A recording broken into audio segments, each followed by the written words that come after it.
materi mengenai potensi diri untuk menentukan pilihan karir. Nah, untuk sekarang dengan siapa saya berbicara?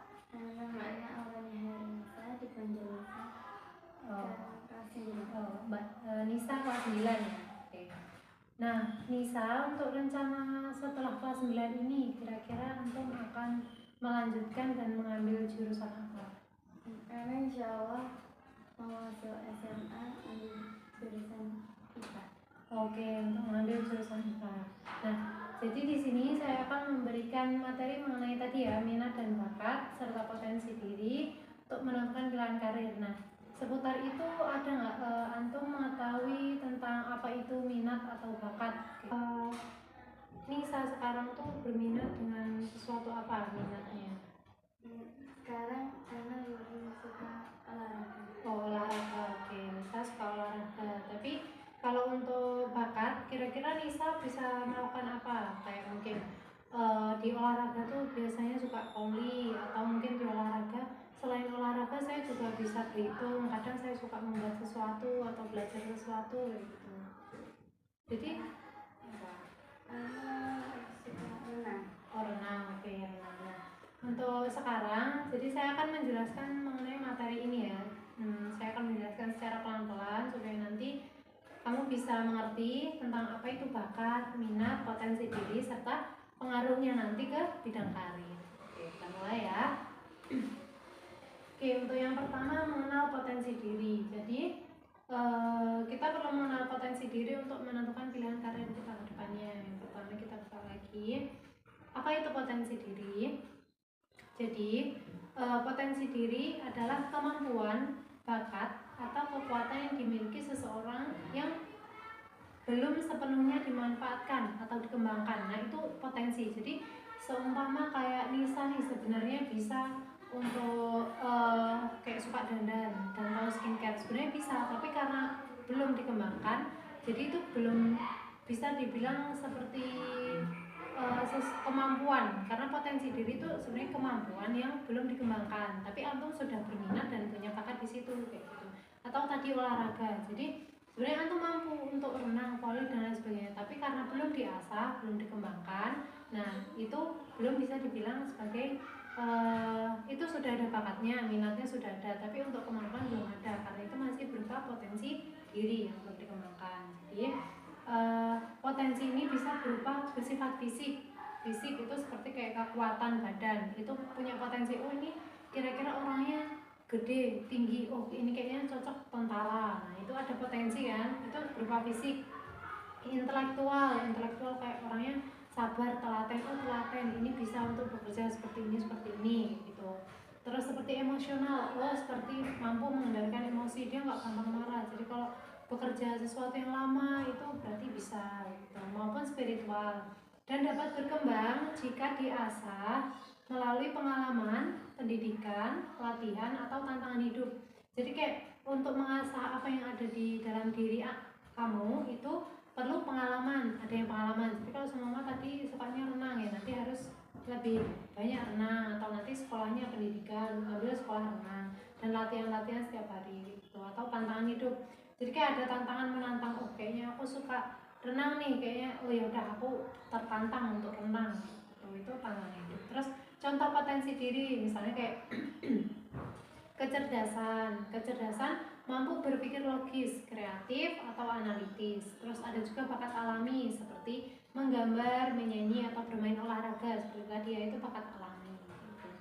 Terus kepemimpinan, kemampuan untuk memimpin dan mempengaruhi orang lain, itu juga termasuk potensi diri. Ada juga empati dan komunikasi, contohnya seperti apa? Kemampuan memahami orang lain dan menjalin hubungan yang baik. Nah, selama ini kan sepertinya empati dan komunikasi yang Nisa sudah bagus ya untuk memahami orang lain dan menjalani hubungan baik dengan teman sebaya. Terus selanjutnya, apa itu bakat dan minat yang tadi saya tanyakan? Jadi bakat adalah kemampuan alami atau potensi khusus yang dimiliki seseorang sejak lahir. Jadi bakat itu sudah ada sejak lahir kayak gitu, tanpa mungkin disadari. Kayak mungkin orangnya tuh berbakat kayak nyanyi, tapi dia suka aja, tapi nggak tahu kalau oh ternyata aku bisa nyanyi gitu. Tapi dari lahir dia punya bakat tersebut. Nah, itu namanya bakat, karena itu alami dan bawaan dari lahir seperti itu. Terus bakat membuat seseorang lebih mudah atau cepat menguasai suatu bidang dibanding dengan orang lain meskipun tanpa latihan yang panjang. Jadi kayak kalau kita melihat kayak orang bilang wah ini berbakat ini, nah itu berarti dia tuh memang bawaan dari lahir dan bisa dan punya potensi. Kayak kan oh ini berbakat, bisa kreatif, bisa jahit, oh berarti dia punya bakat. Dia tanpa diasah, tanpa diperlu latihan, dia bisa dengan sendirinya. Itu namanya bakat. Nah, jadi kalau bakat itu nggak perlu diasah karena itu sudah bawaan dari lahir. Tapi kalau untuk dikembangkan itu bisa. Itu bakat. Nah, kalau minat adalah ketertarikan atau rasa suka terhadap suatu hal. Jadi ketika Nisa itu berminat tentang sesuatu, mungkin Nisa sukanya olahraga, tapi suka juga dengan bidang kecantikan dan lain. Itu minat dan bisa diasah. Jadi bukan bawaan dari lahir. Nah, bedanya tadi bakat itu dari lahir, kalau minat bukan dari lahir gitu. Nah, minat bisa mendorong seseorang untuk terus belajar, mencoba atau mengeksplorasi sesuatu meskipun tidak langsung mahir. Nah, kan tadi boleh mengeksplor. Jadi minat itu sama kayak minat. Oh, aku minatnya PMR Pramuka. Aku minat. Itu kan boleh diasah. Tapi belum tentu itu bawaan dari lahir, tapi boleh diasah. Nah, itu minat. Nah, jadi kalau minat itu ada ketertarikan, kalau bakat adalah alami dari lahir. Terus selanjutnya hubungan antara potensi diri, bakat, minat, dan pemilihan karir.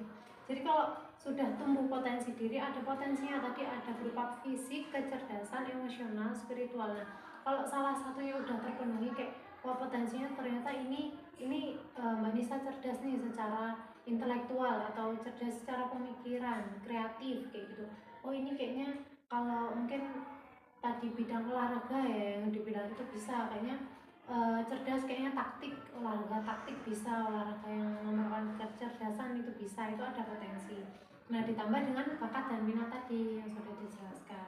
Terus dengan ketiga potensi tadi ada potensi diri, bakat, minatnya sesuai, nanti kita tinggal pengembangan diri berupa belajar, latihan, dan pengalaman.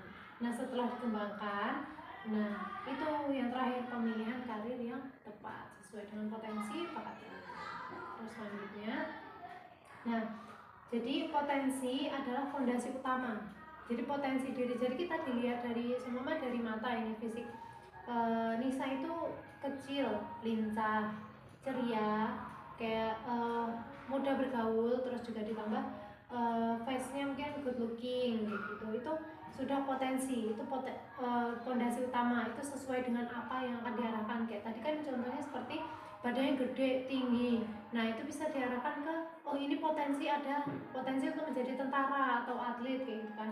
Jadi setiap orang itu punya potensi yang bisa dikembangkan menjadi keterampilan atau profesi. Jadi bisa jadi kayak antum lincah. Nah, itu bisa lari, renang, itu lincah, perlu kelincahan kan. Nah, terus ada juga bakat. Bakat memudahkan seseorang untuk unggul dalam karir tertentu jika diarahkan dan dilatih dengan benar. Nah, jadi tadi kan renang, semua renang. Antum ada bakat nggak untuk renang? Nanti tinggal dikembangkan, diasah lagi untuk mungkin bisa jadi profesional atau nanti bisa jadi pelatih renang kayak gitu. Nah, minat itu mendorong motivasi dan semangat belajar. Jadi minat olahraga, mungkin renang tadi ya, atau nanti ada minat di bidang lain, voli atau mungkin futsal dan lain sebagainya, itu tetap dalam bidang olahraga, tetapi minatnya memang itu di dalam bidang olahraga tersebut, nanti bisa dikembangkan di hal lain juga.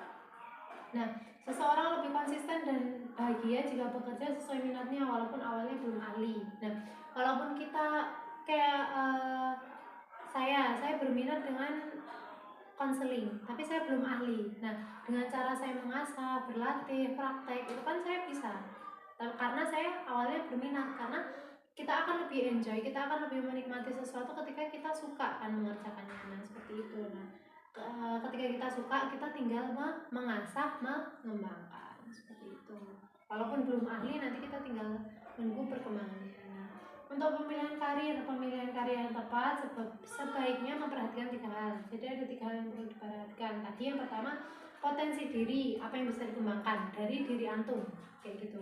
Terus yang kedua ada bakat, apa yang bisa dikuasai secara alami. Jadi secara alami dan tidak dipaksakan. Kayak semisal antum kecil, tapi pengennya atlet yang perlu tinggi, badan yang tinggi banget, badan yang kokoh, ya nggak bisa. Karena kan maksudnya nggak secara alami antum kuasai gitu kan, perlu belajar kayak gitu. Jadi pertama potensi diri dari diri antum, apa yang bisa dikembangkan. Yang kedua apa yang kamu kuasai. Yang keempat ada bakat, apa yang bisa dikembangkan. Jadi dari bakat itu apa yang bisa dikembangkan tadi seperti itu. Terus yang ada juga kelebihan memilih karir sesuai potensi diri, bakat dan minat. Jadi ada kelebihan dari pemilihan karir kalau itu sesuai dengan potensi diri, bakat dan minat tadi. Itu ada meningkatkan rasa bahagia dan kepuasan hidup. Nah, ketika kita memilih bakat dan karir sesuai potensi kita kan lebih menikmati kan, lebih menikmati, lebih enjoy, lebih tertata kayak iya aku bekerja sesuai, kalau orang sekarang bilangnya ya aku kerja sesuai passion kayak gitu. Itu lebih akan menikmati. Terus produktivitas lebih tinggi karena oh ternyata kerja seperti ini, alurnya seperti ini, caranya seperti ini, kayak kerja kreatif kayak mungkin menjahit, desainer gitu. Oh kalau mendesain tuh kayak gini, jadi kayak lebih kreatif gitu, dia menggambar bisa, mendesain bisa, menjahit bisa gitu. Itu akan lebih produktivitasnya itu lebih tinggi. Terus ada juga protect area atau ada juga Creative National Park and Reserve. Jadi ada mungkin di area tertentu, mungkin area kreasi, maksudnya kayak berkreasi itu kan tadi yang mungkin masuk di model gitu ya, model itu kan kreatif dan lain sebagainya. Itu jadi tetap dalam lingkupnya, dan ketika dia tetap dalam lingkupnya itu akan menjaga kinerjanya seperti itu. Terus ada juga peluang pengembangan diri yang lebih besar gitu. Jadi kayak ya sudah sesuai potensi diri, sesuai minat dan bakat, itu tinggal dikembangkan. Jadi kayak oh aku sukanya di olahraga, aku ya tinggal mengembangkan diri di bagian olahraga, entah itu latihan, entah itu nanti kursus dan lain sebagainya. Karena kan ketika walaupun kita lelah melakukannya ya oh aku suka olahraga, ya mau capek gimana pun ya aku suka, kalau nggak suka itu seperti itu. Itulah kenapa ketika kita memilih karir itu juga kita perlu memperhatikan potensi diri, bakat serta minat gitu. Nah kan juga sehubung kemarin kita sudah melakukan tes bakat dan minat dan hasilnya juga sudah saya beritahu kepada antum. Nah dengan saya memberikan materi ini, saya harap semoga apa yang saya berikan hari ini mampu memberikan wawasan atau perkembangan pemikiran untuk Nisa untuk menentukan pilihan karir ke bidang selanjutnya seperti itu. Jadi bisa dipahami apa yang saya sampaikan ya. Coba saya tanya tadi mengenai mungkin apa yang Nisa pahami potensi diri itu apa tuh?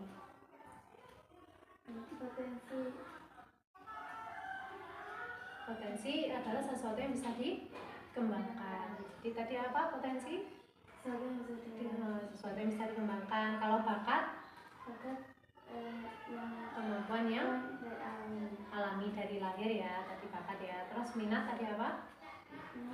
hal yang diinginkan, disukai gitu ya. Ya sudah benar insyaallah. Nah untuk sesi kali ini mungkin bisa cukup sampai di sini. Nanti untuk mungkin untuk pengembangan minat dan pemberian materi dan lain sebagainya untuk tes-tes lanjutan yang mungkin saya akan berikan bisa jadi akan ada di waktu lain. Jadi saya akan bertanya mengenai bagaimana perasaan atau tanggapan Nisa tentang pertemuan kita untuk kali ini itu bagaimana?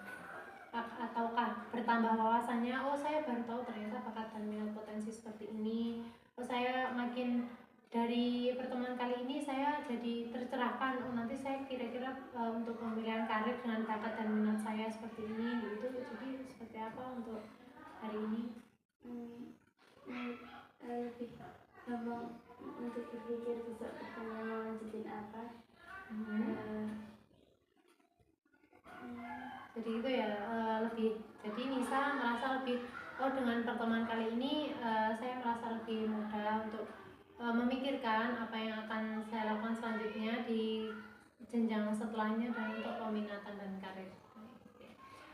Kalau begitu Nisa terima kasih untuk waktunya yang saya luangkan. Semoga kedepannya kita bisa melakukan pertemuan dengan keadaan sehat dan dengan materi yang lain dan lebih menarik ya insyaallah.